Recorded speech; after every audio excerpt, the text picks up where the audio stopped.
Hi guys, today we're going to learn about the equations of the circles given 3 points.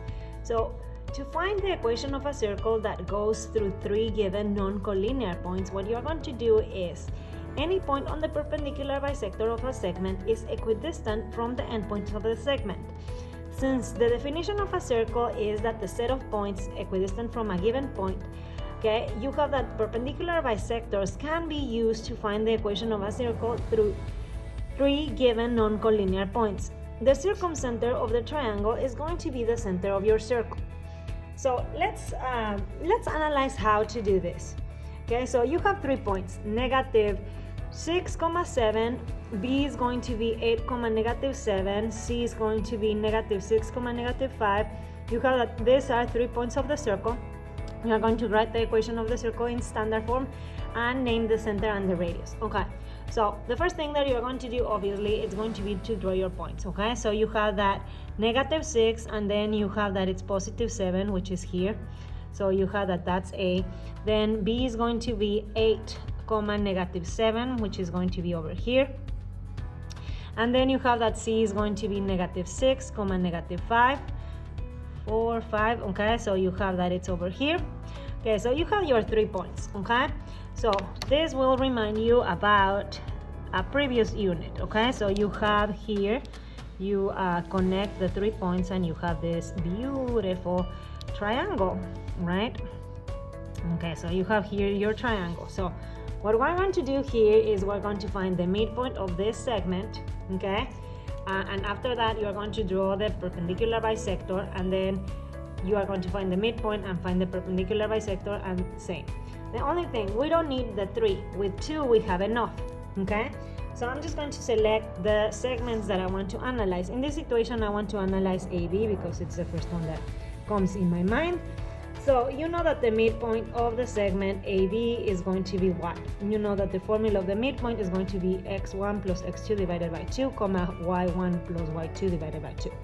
So negative 6 plus 8, that's 2 divided by 2, that's a 1. And then you have that 7 minus 7, that's 0 divided by 2 is a 0. Okay, so you have that, that's your midpoint. Okay, then you have the, to find the slope of the segment AB, y. Because you know that if we find the slope of this one, then it's pretty easy to find the perpendicular one via the negative reciprocal. Okay, so you know that it's going to be negative 7 minus 7 divided by 8 plus 6, meaning this is going to be negative 14 divided by 14, which is equal to negative 1. Therefore, the slope of the perpendicular bisector is going to be the negative reciprocal of this one, meaning 1. So pretty cool, you have a point and the slope. Therefore, you have that it's going to be y minus 0 is going to be equal to 1 times x minus 1. Okay, so with this being said, you have that your equation for this situation is going to be y is equal to x minus 1. Okay, so that's going to be the equation of the perpendicular bisector. Now, what are we going to do? We're going to find the perpendicular bisector but for the next segment. The next segment that you have is the segment AC. I find the midpoint of the segment AC.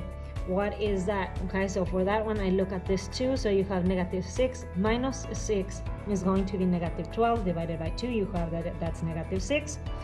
And then 7 minus 5, that's 2 divided by 2, that's a 1. Okay, so this is your midpoint for the segment AC. Now similarly, we are going to find the slope of the segment AC, so we can find the slope of the perpendicular bisector. Okay, so you have that it's going to be negative 5 minus 7, and it's going to be divided by negative 6 plus 6. So this is going to be equal to negative 12 divided by 0, which you know that it's undefined. Okay, with this being said, you know that the negative reciprocal of undefined pretty much is 0. Okay, so that's what we have. So in this situation, what you have here is you have the equation y minus 1 is equal to 0 times x plus 6. And then you have that this is going to be y is equal to 1 because all of this is 0. So I only move the 1 to the other side. So what you're going to do here to find your center is you're going to, via substitution, equalize the perpendicular bisectors, the lines of the perpendicular bisector. So I'm going to let my x minus 1 be equal to 1. Okay, so I'm equalizing this to this. Okay, and then what are you going to do via substitution? Okay, So you are going to solve for x, so meaning x equals 2. Okay, so what are you going to do with this 2? Well, you can always substitute the x here, but you already know that the y is going to be equal to 1. Therefore, the center, okay, you just found the center, is going to be the point 2, 1, which is pretty cool. So far what you have is x minus 2 squared plus y minus 1 squared is equal to radius squared. Now, the big question is, okay, how can we find the radius? And here it's pretty easy because we can substitute the x and the y for any of the points of the circle. Do you have points of the circle? And the answer is yes. Actually, I have 3 points of the circle.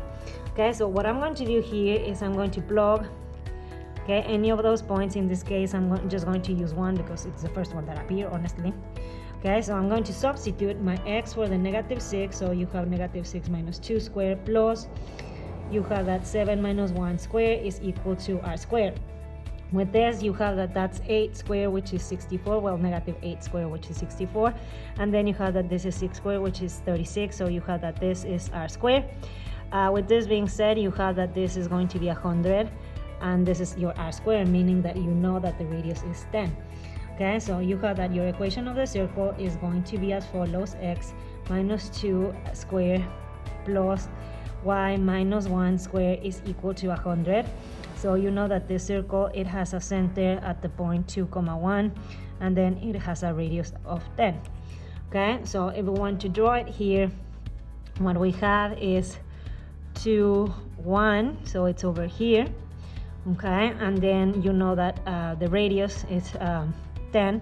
Okay, so you would count 1, 2, 3, 4, 5, 6, 7, 8, 9, 10. Okay, so here's another point of the circle. Okay, and what you can see here is that we found the midpoint, which it was 1, 0, which is here, that was a midpoint, and we also found this one as a midpoint. So when we did the perpendicular bisector, what happened here is that you found, let me do it exactly there, this is the perpendicular bisector, and the other perpendicular bisector is this one. So you can see that it's passing through the center. Okay, so this is your center. Okay, so that's pretty much your center. If you want to prove that, then you would open here like this, and then we can always look at this equation, and you can see that this circle is passing through all your points. Okay, so please remember that this is the best way. Could you use here the distance formula? Absolutely. You know that the circle equation comes from the distance formula that comes from the Pythagorean theorem. Okay, so for problem number 2, what we have is 3 points again: A, 7, 5, B, 6, -2, and C, -1, -1, that they are points of the circle S. Write the equation of the circle in standard form and name the center and the radius. Okay, so what we have here is we need to draw them. Okay, so you go ahead and you have that this is 7, and then 5, 2, 2, 1. Okay, so this is your A. Your B is going to be at 6, -2, which is over here, and last but not least, your C is -1, -1. Okay, so here I'm going to connect the points to do my to create my triangle here. Okay, and again I'm going to be looking for the circumcenter of this triangle.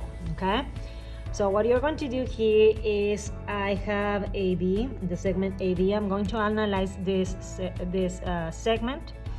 Okay, the first thing that you are going to do, as usual, as the previous one, you are going to find the midpoint of AB. You know that the midpoint of AB is going to be 7 plus 6 is going to be 13 divided by 2 is 13 divided by 2. 5 minus 2 is 3 divided by 2 is 3 divided by 2. Okay, so after that we want to find the slope of the segment AB. Okay, so the slope of the segment AB, what's going to be that? Well, that's going to be equal to -2 minus 5 divided by 6 minus 7. Okay, so this is going to be equal to -7 divided by -1, which is 7. So you know that the negative reciprocal of this one is going to be -1/7. Okay, and that's going to be your slope, and this is going to be your point. So the equation that we have for this situation is going to be y minus 3/2 is equal to -1/7 x minus 13/2. Okay, so you have the situation. Now, what I'm going to do, I'm going to clean it up so you can see all the steps here. Okay, so I'm going to distribute the 1/7 to the x. The 1/7 is negative, so negative and negative positive. 1 times 13 is 13. 7 times 2 is going to be 14. Okay, so I have this situation now. I'm going to move it. Okay, I'm going to move this guy to the other side, so you have this situation. Okay, so you have 13 over 14. Okay, so you have 3/2. So we can combine these two. How can we combine them? Well, you need to do common denominator. You know that to convert this into a 14, 7 times 3 and 7 times 2. So that's going to be 13 plus 21. You know that that's 34 divided by 14. Obviously, you can simplify that. So you have that y is going to be equal to negative 1/7x plus 17/7. Okay? So that's going to be the equation that we're going to equalize to the one from the other segment. Let's move on to AC. Okay, so now let's analyze AC.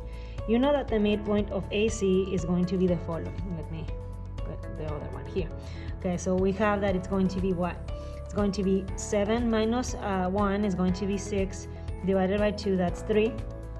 Okay, and then we have that 5 minus 1 is 4 divided by 2 is going to be 2. Okay, so this is going to be your midpoint. I don't need to put the equal there. Okay, so let me just erase it there. Okay, the one that is going to be equal is going to be the slope. I know that the slope is going to be equal to what?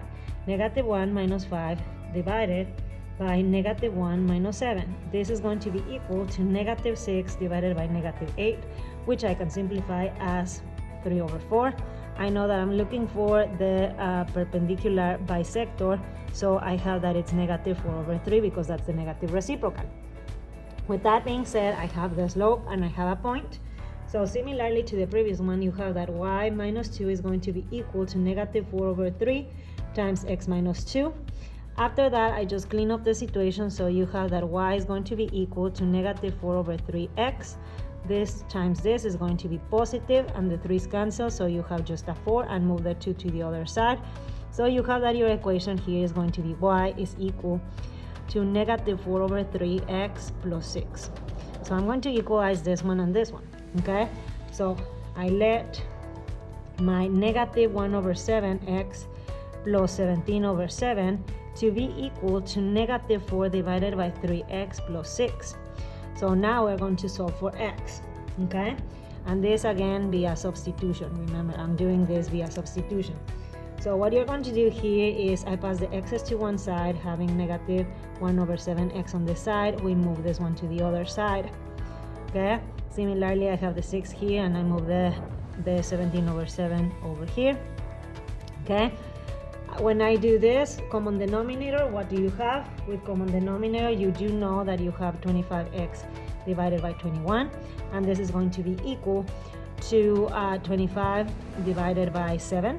Okay, since I want to solve for x, I want to multiply times 21 divided by 5, so I can cancel this on this side, so both sides times that. You cancel this, I cancel that, so you do know that 21 divided by 7, that's 3. Therefore, x is equal to 3. Okay, so if x is equal to 3, what's next? The next thing that you are going to do is you are going to substitute any of the equations, the x for the 3. Okay, so I basically substitute this 3 here, so you have that it's going to be y is going to be equal to negative 4 divided by 3 times 3 plus 6, and this is going to cancel, so you have that it's negative 4 plus 6, which is equal to 2. Okay, so your center here, you do know that it's going to be 3,2. Okay, so with that being said, we have almost everything, but we need the radius. So you have x minus 3 squared plus y minus 2 squared is going to be equal to the radius squared. If you plug the point, let's say C, okay, which is negative 1, negative 1, what happens? When you plug the negative 1 here, you have that that's going to be negative 4 squared, which is 16, and this one is going to be negative 3 squared, which is 9, and it's going to be equal to r squared, meaning that r squared is going to be 25. Therefore, what you have is that the equation of your circle is going to look as follows: x minus 3 squared plus y minus 2 squared is going to be equal to 25. Okay, so this circle has the center, okay, this center, and then the radius is going to be 5. Okay, and that's it. Now let's move on. Let's look here at geometrically what was going on. So 13 over 2, you know that that's 6.5. So 1, 2, 3, 5, 6, and 6.5, and then that's 1.5. So you know that the midpoint, it was here. Okay, the perpendicular bisector is going to be somewhere there, but the center is going to be at 3, 2. Okay, so the perpendicular bisector here, you know that it's going to be this guy. Okay, and then the other midpoint, what was the other midpoint? 3, 2, that actually was this one. Okay, so the perpendicular bisector, actually that's the center, so it's pretty easy to see that this is your center. Okay, you can draw that perpendicular bisector, but in this situation we just don't need it. Okay, and then to draw your circle here, you would just take this one here. Okay, so you would have a situation like this. Okay, and you can see that here's your circle. Okay, so that's the circle that we have with center 3, 2 and radius 5. I hope that you find this video helpful. Bye.